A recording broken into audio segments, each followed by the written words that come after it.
बातमी तुम्हाला रोज ज्या गोष्टी लागतात त्याच्या बाजारभावासंदर्भातली आहे। आपण बोलतोय लिंबू संदर्भात, काकडी संदर्भात। लिंबू 15 रुपयाला मिळतंय।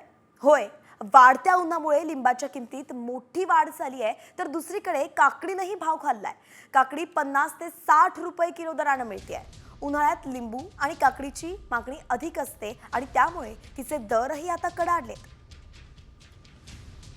तर पुण्यातील मंडईमधून या संदर्भातला आढावा घेतलाय आमचे प्रतिनिधी अक्षय बडवेंनी। पाहूयात। पुण्यासह राज्यात गेल्या काही दिवसांपासून उन्हाचा चटका वाढल्यामुळे याचा थेट परिणाम भाज्यांवर सुद्धा।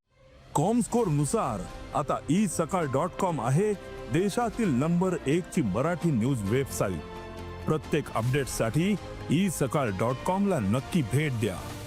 होतोय मी सध्या पुण्यातील मंडईमध्ये आणि आपण जर पाहिलं तर उन्हाळ्यात ज्या भाज्यांना मागणी वाढते त्यामध्ये लिंबू आणि काकडी या दोन भाज्यांचा अत्यंत महत्त्वाचा समावेश असतो। आपण जर पाहिलं तर लिंबाची किंमत जी आहे ती जवळपास आता 12 रुपयापासून 15 रुपयापर्यंत झालेली आहे। छोटा लिंबाचा वाटा आपण जर मंडईत पाहिला तर तो 50 रुपयात येतो। या ठिकाणी आपण जर पाहिलं तर लिंबूच्या आकारावर पण सुद्धा ज्या सगळे दर आहेत ते देखील ठरलेले आहेत। काकड्यांचे भाव देखील आता आपण जर पाहिले तर 50 ते 60 रुपये किलोपर्यंत या काकड्या बाजारात आपल्याला पाहायला मिळत आहेत, ज्यामध्ये अक्षरशः चायना काकडीचा एक नवीन प्रकार सुद्धा आपल्याला